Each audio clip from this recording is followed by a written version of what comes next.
So welcome everyone, this is Milan Mukherjee और आज हम स्टार्ट करने वाले हैं क्लास 12th का एक चैप्टर जिसका नाम है इलेक्ट्रोस्टैटिक पोटेंशियल कैपेसिटेंस। ये एनसीईआरटी बुक का चैप्टर सेकंड है।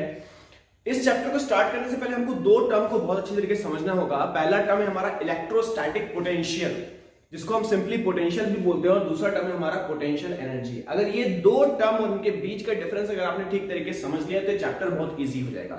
लोग पोटेंशियल और पोटेंशियल एनर्जी को एक साथ समझते हैं और कंफ्यूज होते हैं, और कंफ्यूजन की वजह से चैप्टर आगे नहीं समझ पाओगे। अगर इस चैप्टर को अच्छी तरीके से समझ लोगे कि पोटेंशियल क्या होता है या पोटेंशियल एनर्जी क्या होता है, तभी चल के आप आगे करंट को समझ पाओगे, करंट किस तरीके से फ्लो होता है और उसका एनालिसिस हम ठीक तरीके से कर पाएंगे। तो चलिए सबसे पहले अपन समझते हैं पोटेंशियल एनर्जी को कि पोटेंशियल एनर्जी क्या होता है। ठीक है, तो चलिए अपन बोर्ड पे चलते हैं। चलिए यहाँ पे जो पोटेंशियल एनर्जी टर्म आप लोगों ने पहले भी पढ़ा होगा, क्लास 9th में भी पढ़ा होगा, क्लास 11th में पढ़ा होगा। Potential energy gravitational potential energy के नाम से आप लोगों ने पढ़ा होगा। लेकिन यहाँ पे हम जिस पोटेंशियल एनर्जी की बात करते हैं उसको हम कहते हैं इलेक्ट्रोस्टैटिक पोटेंशियल एनर्जी। अभी इलेक्ट्रोस्टैटिक पोटेंशियल एनर्जी क्या है उसके लिए हम चलो बोर्ड पे चलते हैं, बोर्ड पे जाके देखते हैं कि इलेक्ट्रोस्टैटिक पोटेंशियल एनर्जी क्या होती है। ठीक, तो देखिए सबसे पहले हम देखते हैं कि हमारे पास एक चार्ज पार्टिकल है। लेट अस सपोज दैट एक पॉजिटिव चार्ज पार्टिकल है। अब पॉजिटिव चार्ज पार्टिकल ऐसा कि मैं मान के चलता हूं कि यहाँ पे रिजिड मतलब ये अपनी जगह पर रुका हुआ है, अपनी जगह से मूव नहीं कर रहा है। अगर ये चार्ज पार्टिकल है, एक पॉजिटिव चार्ज पार्टिकल है, जिसको मान लो मैं कैपिटल Q नाम देता हूं, तो इसकी फिजिकल बॉडी यहाँ पे है। इसकी एक नॉन फिजिकल बॉडी भी होती है जो इसके आसपास फैली हुई होती है, उसको हम पढ़ चुके हैं, उसको हम बोलते हैं इलेक्ट्रिक फील्ड। मतलब ये क्या करता है, ये चार्ज पार्टिकल अपने आसपास इलेक्ट्रिक फील्ड पैदा करता है और इलेक्ट्रिक फील्ड पूरे स्पेस में रहती है, जिसकी वजह से इसका कुछ ना कुछ इंपैक्ट दिखता है। उस इलेक्ट्रिक फील्ड के अंदर अगर दूसरा चार्ज पार्टिकल आएगा तो रिपल होना स्टार्ट हो जाएगा, और अगर वो अपोजिट नेचर का चार्ज पार्टिकल होगा तो अट्रैक्ट होना स्टार्ट हो जाएगा। मतलब इसके आसपास एक नॉन फिजिकल बॉडी होती है, उसको हम क्या बोलते हैं, इलेक्ट्रिक फील्ड बोलते हैं। अगर इलेक्ट्रिक फील्ड का फॉर्मूला में देखूं तो क्या होता है, इलेक्ट्रिक फील्ड का फॉर्मूला होता है मेरे पास 1/4πε0 Q/r²। तो ये r² क्या बताता है, r² बताता है कि इस चार्ज के जितने पास में हम रहेंगे इंटेंसिटी ऑफ इलेक्ट्रिक फील्ड उतनी ज्यादा रहेगी, और जैसे जैसे हम इससे दूर होते जाएंगे इंटेंसिटी ऑफ इलेक्ट्रिक फील्ड कमजोर पड़ती जाएगी। कमजोर पड़ती जाएगी मतलब कम होती जाएगी। वो एकदम जीरो कब हो जाएगी, एकदम जीरो तब हो जाएगी जब इस r की जगह में क्या पुट कर दूं, r की जगह में इंफिनिटी पुट कर दूं। मतलब मैं अगर थ्योरेटिकल बात करूं तो जब मेरा इंफिनिटी डिस्टेंस पे पहुंच जाऊंगा, मैथमेटिकली मैं r को जब मैं इंफिनिटी पुट करूंगा तो इलेक्ट्रिक फील्ड की इंटेंसिटी क्या हो जाएगी, इलेक्ट्रिक फील्ड की इंटेंसिटी जीरो हो जाएगी। अगर प्रैक्टिकल अप्रोच से समझा जाए तो ये चार्ज थोड़ी सी डिस्टेंस के बाद इसकी इलेक्ट्रिक फील्ड बहुत ही कमजोर हो जाती है। बहुत ही कमजोर मतलब जब न्यूमेरिक वैल्यू देखो तो 0.0000 समथिंग आना स्टार्ट हो जाएगी। बट एकदम थ्योरेटिकल मेरे को अगर जीरो वैल्यू चाहिए वो कहां मिलेगी, जब मैं r को क्या पुट करूंगा, इंफिनिटी पुट करूंगा। तो हमारा थ्योरेटिकल अप्रोच ये बोलता है कि जब धीरे धीरे रिड्यूस हो रही है, और कहां तक रिड्यूस हो रही है, अप टू इंफिनिटी रिड्यूस हो रही है, मतलब बहुत दूर जाके एकदम इंफिनिटी में जाके जीरो होगी नहीं, तो इसकी चार्ज यहाँ पे एग्जिस्ट करता है। ठीक, अब हमने क्या किया, इसकी फील्ड के अंदर एक दूसरा चार्ज पार्टिकल को लेके आए। हम मान के चलते हैं कि इस फील्ड के अंदर हम दूसरा चार्ज पार्टिकल को लेके आए। ये दूसरा चार्ज पार्टिकल क्या है, इस दूसरे चार्ज पार्टिकल को मैं स्मॉल q नाम देता हूं, और ये सेम नेचर का है। सेम नेचर मतलब ये भी पॉजिटिव है और ये भी मेरा पॉजिटिव है। अगर ये सेम नेचर का है तो इसके ऊपर एक इलेक्ट्रोस्टैटिक रिपल्शन का फोर्स काम करेगा। इलेक्ट्रोस्टैटिक रिपल्शन मतलब क्या, ये चार्ज पार्टिकल दूसरे चार्ज पार्टिकल को धक्का देना शुरू करेगा। धक्का देगा तो क्या करेगा, यहाँ पे इस डायरेक्शन में एक फोर्स लगाएगा। तो इसको मैं नाम देता हूं इलेक्ट्रोस्टैटिक रिपल्शन फोर्स, या मैं Fe के नाम से दिखा देता हूं। ठीक, अगर मुझे इस चार्ज पार्टिकल को और अंदर लाना है, अगर मुझे इस चार्ज पार्टिकल को और अंदर लाना है तो मुझे क्या करना पड़ेगा, तो मुझे क्या करना पड़ेगा, इसमें एक फोर्स अप्लाई करना पड़ेगा, इसको एक धक्का देना पड़ेगा। फोर्स मतलब इसमें कुछ ना कुछ एनर्जी अप्लाई करनी पड़ेगी। तो जब मैं इसमें फोर्स अप्लाई करूंगा कुछ, और इस फोर्स को नाम देता हूं मैं एक्सटर्नल फोर्स। ठीक है, अगर मैं इसमें एक्सटर्नल फोर्स अप्लाई करूंगा तब क्या होगा, ये चार्ज पार्टिकल मेरा अंदर जाएगा, और जैसे जैसे ये अंदर जाएगा तो ये अंदर जा रहा है, और ये इलेक्ट्रोस्टैटिक रिपल्शन क्या कर रहा है, इसको अपोज कर रहा है। हमने क्या किया है, फील्ड के अगेंस्ट में फोर्स लगाया है, फील्ड के अगेंस्ट में वर्क डन की है, या फील्ड के अगेंस्ट में एनर्जी प्रोवाइड की है। फील्ड के अगेंस्ट में क्या किया हुआ है, एनर्जी प्रोवाइड किया हुआ है, तब जाके ये चार्ज पार्टिकल अपनी पोजीशन को यहां से उठ के यहां गया। चलो मान लेते हैं कि लेट अस सपोज दैट इसकी पोजीशन मेरी P है और इसकी पोजीशन मेरी R है। ठीक है, तो मैंने क्या किया हुआ है, इस चार्ज पार्टिकल को P से धक्का देके कहां पुट कर दिया, R में पुट कर दिया है। जब मैं इसको P से R ले जा रहा हूं तो मैंने इसमें कुछ ना कुछ एक्सटर्नल एनर्जी लगाई है, उस एक्सटर्नल एनर्जी के कारण ये P से R तक मूव किया है। और एक बात हम जानते हैं कि एनर्जी कभी भी वेस्ट नहीं होती, एनर्जी कभी भी डिस्ट्रॉय नहीं होती है, तो वो एनर्जी कहां चली जाएगी, वो energy in the form of potential energy store होती चली जाएगी। इसका मतलब क्या हुआ, मैं जितना ज्यादा इसमें एनर्जी अप्लाई करता जाऊंगा, जितना ज्यादा इसमें वर्क डन करता जाऊंगा, चार्ज मेरा आगे जाता जाएगा और जितना ही आगे जाता जाएगा इसकी पोटेंशियल एनर्जी बढ़ती चली जाएगी। मेरे से जितना हमने अप्लाई किया हुआ एनर्जी वो एनर्जी इसमें स्टोर होती जाएगी, वो एनर्जी क्या कहलाएगी, हमारी पोटेंशियल एनर्जी कहलाएगी। ठीक, तो अगर मुझे पोटेंशियल एनर्जी को पता करना है तो मुझे क्या पता करना पड़ेगा, तो मुझे सबसे पहले वर्क डन पता करना पड़ेगा। वर्क डन पता करना पड़ेगा, तो मैं देखता हूं वर्क डन कैसे पता करें। तो वर्क डन पता करने के लिए मेरे पास क्या है, एक तो मेरे को फोर्स दिख रहा है और एक मेरे को डिस्प्लेसमेंट दिख रहा है, तो मैं फोर्स इनटू डिस्प्लेसमेंट कर सकता हूं। लेकिन मैं देखूं कि एक्सटर्नल फोर्स की वैल्यू कितनी होगी, ये एक्सटर्नल फोर्स की वैल्यू कितनी होगी, तो इस एक्सटर्नल फोर्स की मैथमेटिकल वैल्यू ठीक आपकी इलेक्ट्रोस्टैटिक रिपल्शन फोर्स के बराबर ही होगी। मतलब क्या, मतलब ये एक्सटर्नल फोर्स में कितना अप्लाई कर रहा हूं ये मैं पता नहीं कर सकता, लेकिन हाँ मैं इस इलेक्ट्रोस्टैटिक रिपल्शन फोर्स को पता कर सकता हूं, और ये एक्सटर्नल फोर्स जो है ये बिल्कुल इसके ठीक बराबर है। मतलब एक बात मेरे समझ में आती है कि जो एक्सटर्नल फोर्स है ये एग्जैक्टली मेरा ये इलेक्ट्रोस्टैटिक रिपल्शन फोर्स के बराबर होगा, लेकिन कैसा होगा, मेरा अपोजिट डायरेक्शन में होगा। और ये जो मेरा इलेक्ट्रोस्टैटिक रिपल्शन का फोर्स है ये हम पहले फाइंड आउट कर चुके हैं, इसकी वैल्यू कितनी होती है 1/4 पाई एप्सिलॉन नॉट।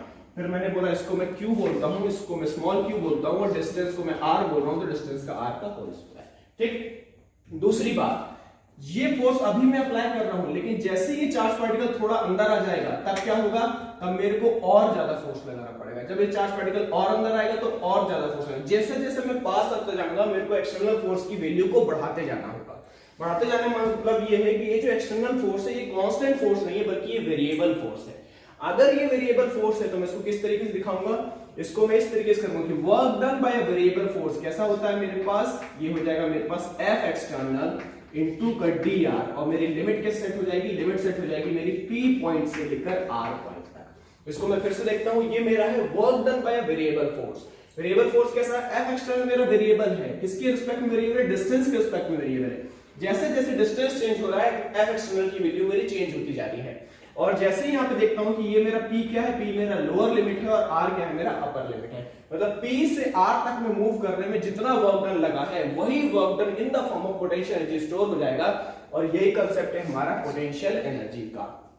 ठीक, अब मैं क्या करता हूं, अगर मुझे इसकी वैल्यू नहीं पता है, F एक्सटर्नल की वैल्यू नहीं पता है, तो इस F एक्सटर्नल को मैं रिप्लेस कर सकता हूं FE से। FE क्या है मेरा, FE ये इलेक्ट्रोस्टैटिक रिपल्शन फोर्स ही है, लेकिन अपोजिट डायरेक्शन में। तो इसी वर्क डन को मैं कैसे बोल सकता हूं, इसी वर्क डन को मैं बोल सकता हूं माइनस ऑफ इंटीग्रेशन, लिमिट बन जाएगी मेरी P से लेकर R तक, और ये बन जाएगा मेरा F इलेक्ट्रोस्टैटिक रिपल्शन का फोर्स, और ये मेरा R। तो यहां से मेरा क्या बन गया, ये बन गया मेरे पास, ये बन गया मेरे पास नेट वर्क डन।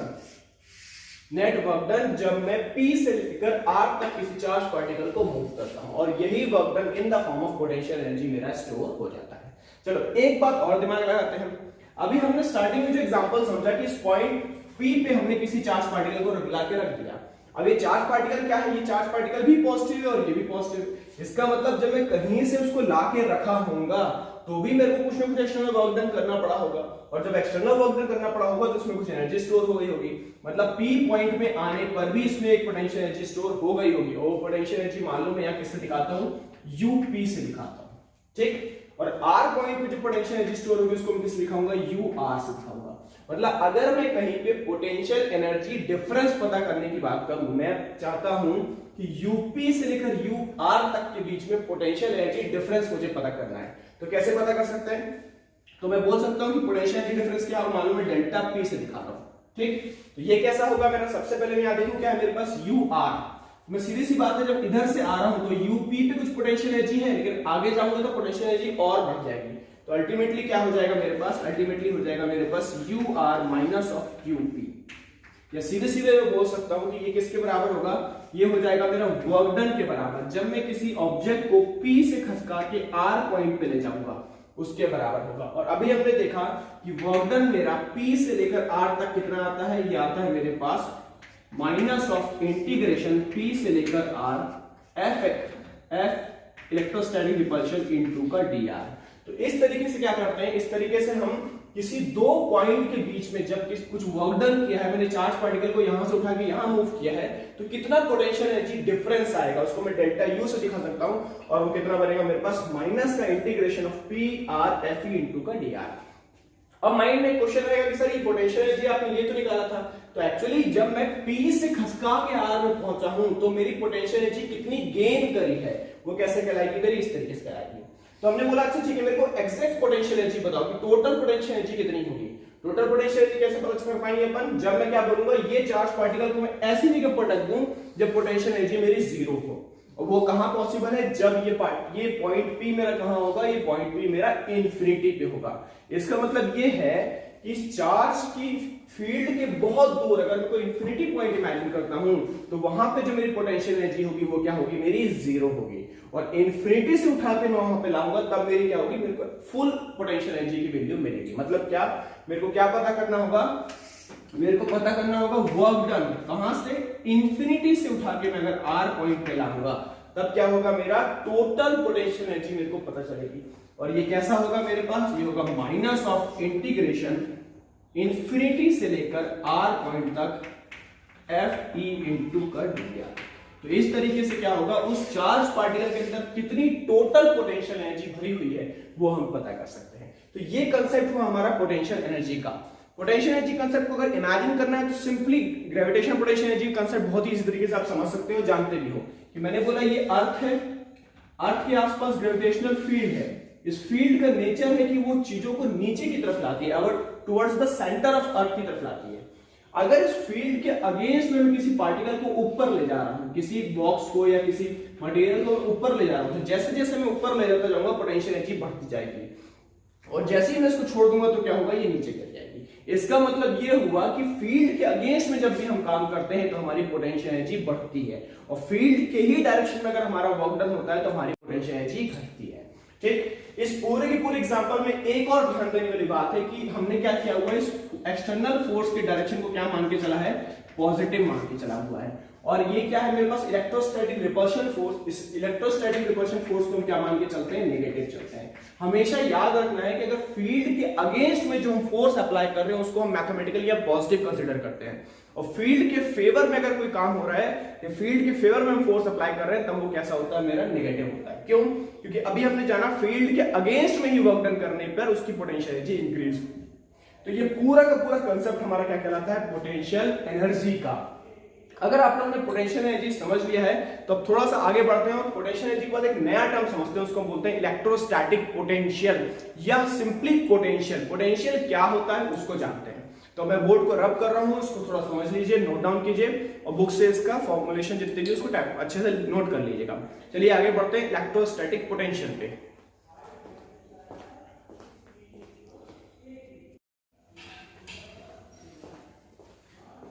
तो चलिए अब अपन आगे बढ़ते हैं इलेक्ट्रोस्टैटिक पोटेंशियल, या पोटेंशियल को समझते हैं कि पोटेंशियल हमारा क्या होता है। ठीक है, इस पोटेंशियल को समझने के लिए हम क्या करते हैं कि एक कोई चार्ज पार्टिकल लेते हैं। ये चार्ज पार्टिकल क्या है हमारा, कैपिटल Q, जो कि हमने अभी लास्ट एग्जांपल पढ़ा था। इससे बहुत दूर कहीं मैं इंफिनिटी पे पहुंच जाता हूं। जब मैं इंफिनिटी पे पहुंच जाता हूं तो यहाँ पे क्या करता हूँ, छोटा सा चार्ज पार्टिकल रखता हूँ जो कि मेरा सेम नेचर का है, और वो उसको मैं क्या बोल रहा हूँ, स्मॉल q बोल रहा हूँ। ठीक, तो यहां पे इसके पास जो पोटेंशियल एनर्जी है वो कितनी होगी, वो मेरी जीरो होगी। और जैसे जैसे जैसे जैसे मैं आगे बढ़ता जाऊंगा मेरी पोटेंशियल एनर्जी बढ़ती जाएगी, और इस चार्ज पार्टिकल के मैं जितना करीब आ जाऊंगा पोटेंशियल एनर्जी मेरी मैक्सिमम हो जाएगी। तो चलो मान लो मैं किसी भी यूनिट पे यहाँ पे बोल देता हूँ, यहाँ पे मेरे क्या हो गई, यहाँ पे मेरी पोटेंशियल एनर्जी बढ़ के 2 हो गई, यहाँ पोटेंशियल एनर्जी मेरी 4 हो गई, यहाँ पोटेंशियल एनर्जी मेरी 8 हो गई, और यहाँ पोटेंशियल एनर्जी मान लो मेरी 10 हो गई। मतलब एक एग्जांपल क्रिएट किया है हमने, एक एग्जांपल क्रिएट किया हुआ है कि जैसे जैसे मैं करीब आता जा रहा हूं मेरी पोटेंशियल एनर्जी बढ़ती जा रही है। ठीक, अभी हमने क्या किया, पोटेंशियल एनर्जी का एक फॉर्मूला जाना। वो फॉर्मूला क्या होता है, वो फॉर्मूला हमने बताया कि पोटेंशियल एनर्जी का फॉर्मूला होता है integration of F external into of dr। ये हमने अभी पोटेंशियल एनर्जी का एक फॉर्मूला डिराइव किया हुआ था। फिर अब मेरे को जिस भी चीज जहां से भी पुट करना है कि ये कहां से कहां मूवमेंट हुआ है मेरा, अगर मेरा इंफिनिटी से लेकर इस पॉइंट तक हुआ है, मान लो इसको मैं कुछ पॉइंट R बोल देता हूं और इसको पॉइंट में P बोल देता हूं, ठीक है, या फिर मैं इसको P नाम देता हूं और ये वाले को R देता हूं, जो हमने पहले एग्जांपल में लिया हुआ था। ठीक, तो अगर मैं इंफिनिटी से लेकर P पे आ जाता हूं तो मेरी लिमिट क्या आ जाएगी, मेरी लोअर लिमिट इंफिनिटी और अपर लिमिट मेरी P। अगर मैं इंफिनिटी से चार्ज को उठा के R पर रख दिया हूं तब कैसा हो जाएगा, लोअर लिमिट मेरा इंफिनिटी हो जाएगा और अपर लिमिट क्या हो जाएगा, मेरा R हो जाएगा। तो इस तरीके से हमने क्या किया था, हमने पोटेंशियल एनर्जी निकाला हुआ था। इसी को जब इसमें एक्सटर्नल फोर्स की वैल्यू हम पुट करेंगे तो हमको जो भी आंसर मिलेगा, तो अल्टीमेटली जो मेरा पोटेंशियल एनर्जी आती है, पोटेंशियल एनर्जी आता है मेरे पास 1/4 pi epsilon not capital Q, मतलब ये वाला क्यू, फिर आता है मेरे पास small Q divided by small R. Divide by small R का मतलब क्या हुआ, जो भी जिस भी पोजीशन से हमने पोटेंशियल एनर्जी को पता किया है उसका इससे डिस्टेंस, मतलब हमने अगर r पॉइंट पे पोटेंशियल एनर्जी को पता करना है तो q से वो कितना दूरी पे, तो r दूरी पे तो फॉर्मूला क्या आ जाएगा, ये आ जाएगा। मतलब देखने वाली बात ये है कि पोटेंशियल एनर्जी का जो फॉर्मूला बनता है उसमें दो क्यू आता है, कैपिटल क्यू आता है और एक मेरा स्मॉल क्यू आता है।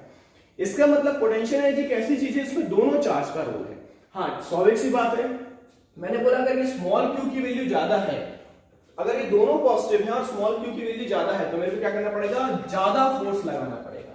क्यों, जैसे लेट अस सपोज दैट ये मेरा 100 कूलम का है और ये मेरा मान लो 52 कूलम का है। अब क्या होगा, ये इसको रिपल करेगा तो क्या होगा, मेरे को एक्सटर्नल फोर्स लगाना पड़ेगा इस रिपल्शन के अगेंस्ट में। अगर मैंने बोला ये 2 की जगह मेरा 20 कूलम हो गया, तब मेरे को एक्सटर्नल फोर्स और ज्यादा लगाना पड़ेगा। जब एक्सटर्नल फोर्स और ज्यादा लगाना पड़ेगा तो पोटेंशियल एनर्जी मेरी और ज्यादा बढ़ेगी। इसका मतलब है जो पोटेंशियल एनर्जी नाम की चीज है, ये दोनों चार्ज पे डिपेंडेंट है, कैपिटल क्यू चार्ज पे डिपेंडेंट है और स्मॉल क्यू चार्ज पे डिपेंडेंट है। तो एक चीज हमारी हम क्लियर करते हैं कि जो पोटेंशियल एनर्जी है वो दो चार्ज की प्रॉपर्टी है, दो चार्ज मिलकर पोटेंशियल एनर्जी बनाते हैं। जिस तरीके से ग्रेविटेशनल पोटेंशियल एनर्जी होता है, जिसको मैं यूई से दिखाता हूं, यूजी से दिखा रहे हैं हम, ग्रेविटेशनल पोटेंशियल एनर्जी, उसका फॉर्मूला क्या होता है, उसका फॉर्मूला होता है capital G, capital M, small m upon R. तो भी हम यहाँ पे देख रहे हैं कि यहाँ पे दो मास एंटिटीज का रोल है, मास ऑफ अर्थ और मास ऑफ ऑब्जेक्ट, दो मास एंटिटी का रोल है और ये क्या कहलाता है, मेरा ग्रेविटेशनल पोटेंशियल एनर्जी। इसी तरीके से इलेक्ट्रिक पोटेंशियल एनर्जी, इस कांस्टेंट की जगह हम ये कांस्टेंट रहते हैं, चार्ज मास एंटिटीज की जगह यहाँ पे चार्ज एंटिटीज होती है, मतलब m की जगह कैपिटल Q और स्मॉल m की जगह स्मॉल, डिस्टेंस मेरा r, तो यहाँ पे मेरा डिस्टेंस r। मतलब बेसिक सी बात है, यहाँ मेरा मास एंटिटी से पोटेंशियल एनर्जी बनती है और यहाँ मेरी चार्ज एंटिटी से पोटेंशियल एनर्जी बनती है। ठीक, तो एक बात हम समझ गए कि पोटेंशियल एनर्जी जो है मेरा दो चार्ज की प्रॉपर्टी है। अब हम आगे बढ़ते हैं, देखते हैं अगर इस चार्ज को मैं अपनी जगह लॉक किया हूं, ये अपनी जगह से रिजिड है, ये मूव नहीं कर रहा है और ये चार्ज मेरा बहुत दूर है और यहाँ इसकी पोटेंशियल एनर्जी 0 है। ठीक, अब जैसे ये थोड़ा सा आगे बढ़ता है तो क्या होता है, 0 से पोटेंशियल एनर्जी 2 हो गई, फिर जैसे ही आगे बढ़ा तो पोटेंशियल एनर्जी 4 हो गई, फिर और आगे बढ़ा तो पोटेंशियल एनर्जी 10 हो गई। इस तरीके से क्या हो रहा है, धीरे धीरे पोटेंशियल एनर्जी इसकी बढ़ती जा रही है। इसका मतलब ये है कि ये चार्ज उतना दूर बैठा बैठा, उसने कोई भी चीज नहीं किए हुए, वो अपने आसपास के स्पेस में ऐसी चीज क्रिएट कर रहा है जिसकी वजह से इस दूसरे चार्ज के अंदर की पोटेंशियल एनर्जी अपने आप इंक्रीज होती जा रही है। इसका मतलब क्या, इस चार्ज ने क्या किया हुआ है, आसपास कुछ फैला के रखा हुआ है, एक रीजन क्रिएट करके रखा हुआ अपनी इलेक्ट्रिक फील्ड के अंदर। जैसे ही उस इलेक्ट्रिक फील्ड के अंदर कोई दूसरा चार्ज पार्टिकल आता है तो उसकी पोटेंशियल एनर्जी ग्रो करती जाती है। मतलब क्या, अगर मैं इस चार्ज पार्टिकल को ना लगे कोई दूसरा चार्ज पार्टिकल को ला दूं तब भी इसकी पोटेंशियल एनर्जी बढ़ेगी। इसका मतलब यह है कि इसने स्पेस में कुछ किया हुआ है और इसने जो स्पेस में क्रिएट किया हुआ है उसी को हम नाम देते हैं इलेक्ट्रोस्टैटिक पोटेंशियल या फिर सिंपली पोटेंशियल। इस पोटेंशियल का फॉर्मूला क्या बनता है, इस पोटेंशियल को हम कैपिटल V से दिखाते हैं। ध्यान देने वाली बात दो है, पोटेंशियल एनर्जी को हम U से दिखाते हैं, पोटेंशियल एनर्जी को हम U से दिखाते हैं, यहां मैं PE बोल रहा हूं, इसको हम सिंपली UE से बोल सकते हैं। U मेरा पोटेंशियल एनर्जी है और इलेक्ट्रोस्टैटिक पोटेंशियल को हम कैपिटल V से दिखाते हैं। कैपिटल V का फॉर्मूला क्या बनता है, कैपिटल V का फॉर्मूला बनता है 1/4 pi epsilon not capital Q by R। अब कैपिटल Q R, यहां देखिए पोटेंशियल एनर्जी में दो Q है, कैपिटल Q एक स्मॉल Q, लेकिन इलेक्ट्रोस्टैटिक पोटेंशियल जिसको मैं V से दिखा रहा हूं वो क्या है मेरे पास, V/R। अब इसका एक और फॉर्मूला बनता है, वो क्या बनता है, V = W/Q। ये आप क्लास 10th में भी जानते होंगे। तो अब इस इलेक्ट्रोस्टैटिक पोटेंशियल क्या है इसको समझते हैं। ठीक है, अभी हमने समझा कि ये स्पेस में कोई पॉइंट इमेजिन कर रहा हूं, ये पॉइंट मेरा R है और जैसे इस पॉइंट में कोई दूसरा चार्ज पार्टिकल आता है तो उसकी पोटेंशियल एनर्जी बढ़ जाती है। मतलब इस चार्ज पार्टिकल ने कुछ क्रिएट किया हुआ है जिसकी वजह से पोटेंशियल एनर्जी बढ़ रही है। अब मुझे उसको पता करना है। ठीक, तो उसको मैं कैसे पता कर सकता हूं, सबसे पहले तो मैं क्या करूं, पहले पोटेंशियल एनर्जी चेक करूं कि इस पॉइंट में कितनी पोटेंशियल एनर्जी आई है। तो हम देखते हैं कि इस पॉइंट में कितनी पोटेंशियल एनर्जी आई है, W पोटेंशियल एनर्जी आई है। मतलब मैं क्या किया हूं, इन्फिनिटी से उठा के R पॉइंट पे रख, इन्फिनिटी से उठा के R पॉइंट पे लाने में जितना मेरा वर्क डन हुआ है उतनी मेरी पोटेंशियल एनर्जी आई है। और अभी हमने देखा कि इस पोटेंशियल एनर्जी में दोनों चार्ज का रोल है। लेकिन मेरे को उस दूसरे चार्ज से कोई मतलब नहीं है, दूसरे चार्ज को इसमें इसके रोल में नहीं लेना है। तो मुझे क्या करना पड़ेगा, मुझे इस टोटल पोटेंशियल एनर्जी में से दूसरे चार्ज को हटा देना पड़ेगा। या फिर मैं बोल दूं कि अगर एक यूनिट पॉजिटिव चार्ज को मैं इंफिनिटी से उठा के r पॉइंट पे लाता हूं, तो जितना वर्क डन किया जाएगा वो क्या कहलाएगा, मेरा इलेक्ट्रोस्टैटिक पोटेंशियल। मतलब हमारी जो बुक्स में डेफिनेशन होती है वो क्या कहलाती है कि electrostatic potential that is capital V is equal to amount of work done to bring the unit positive charge from infinity to that point. मतलब किसी भी पॉइंट का मुझे इलेक्ट्रोस्टैटिक पोटेंशियल पता करना है तो उसके लिए मेरे पास ये फॉर्मूला बनके तैयार हो जाता है। ठीक, इसकी जो SI यूनिट बनती है क्या बनती है, वर्क डन की या एनर्जी की यूनिट होती है मेरी जूल, और चार्ज की यूनिट होती है कूलम। तो जूल कूलम इनवर्स इसकी यूनिट बनती है इलेक्ट्रोस्टैटिक पोटेंशियल की। और अगर मैं पोटेंशियल एनर्जी की बात कर रहा हूं तो इसकी SI यूनिट क्या बनती है, इसकी SI यूनिट बनती है मेरे पास जूल। ठीक, तो अब थोड़ा सा इसको ग्राफिकली समझते हैं कि इलेक्ट्रोस्टैटिक पोटेंशियल मेरा क्या होता है। ठीक, इसके लिए इमेजिन करो कि ये जो मेरा चार्ज है इसकी फील्ड जहां तक रहेगी, जहां तक इलेक्ट्रिक फील्ड रहेगी वहां तक इलेक्ट्रोस्टैटिक पोटेंशियल रहेगा। दूसरा, इलेक्ट्रोस्टैटिक पोटेंशियल में मेरा स्मॉल r आ रहा है। स्मॉल r मतलब कि डिस्टेंस, और डिस्टेंस किसकी फॉर्म में चल रहा है, इनवर्स के रेशियो में चल रहा है। इस चार्ज के मैं जितना पास में जाऊंगा पोटेंशियल की मात्रा उतनी ज्यादा होगी, और जैसे जैसे मैं दूर होता जाऊंगा पोटेंशियल की मात्रा कम होती जाएगी, और होते होते होते होते जब मैं इंफिनिटी पहुंच जाऊंगा तब क्या हो जाएगा, जीरो हो जाएगा। ज्यादा पोटेंशियल अगर होगा, अगर मैं ज्यादा पोटेंशियल वाले रीजन में कोई दूसरा चार्ज लेके आऊंगा तो उसकी पोटेंशियल एनर्जी भी उतना ही ज्यादा बढ़ेगी। कम पोटेंशियल वाले रीजन में अगर मैं कोई चार्ज पार्टिकल को लेके जाऊंगा तो उसकी पोटेंशियल एनर्जी उतनी ही कम बनेगी। मतलब पोटेंशियल एनर्जी अपने आप में एक अलग चीज है और इलेक्ट्रोस्टैटिक पोटेंशियल अपने आप में एक अलग चीज है। इसका मतलब यह हुआ कि इस चार्ज ने अपने आसपास इलेक्ट्रिक एनर्जी ही क्रिएट करके रखी है in the form of potential, लेकिन वो एनर्जी मैं कैसे मेजर करता हूं, जब मैं इस पॉइंट पे कोई चार्ज लाता हूं। वो चार्ज कितना है मेरे पास Q, लेकिन Q मेरा ढेर सारा चार्ज है, मुझे Q से मतलब नहीं, मेरे को पर यूनिट चार्ज है। मतलब इस पॉइंट पे अगर मैं Q चार्ज लाता हूं, इस पॉइंट पे अगर मैं Q चार्ज ला रहा हूं तो उसके पर यूनिट चार्ज में कितनी पोटेंशियल एनर्जी में इंक्रीमेंट आ गया है वो मेरा कहलाता है इलेक्ट्रोस्टैटिक पोटेंशियल। तो ये मेरा दो कंसेप्ट है, एक है मेरा पोटेंशियल एनर्जी और इलेक्ट्रोस्टैटिक पोटेंशियल। आगे चल के आप ओम्स लॉ पढ़ोगे, ओम्स लॉ में पोटेंशियल डिफरेंस के बारे में जानोगे। पोटेंशियल डिफरेंस के बारे में थोड़ा सा यहाँ पे बात कर लेते हैं। मैंने बोला यहाँ पे इलेक्ट्रोस्टैटिक पोटेंशियल ज्यादा है और यहाँ पे इलेक्ट्रोस्टैटिक पोटेंशियल कम है। मतलब यहाँ की स्पेस में पर यूनिट चार्ज में एनर्जी ज्यादा है और यहाँ के स्पेस में पर यूनिट चार्ज में एनर्जी कम है।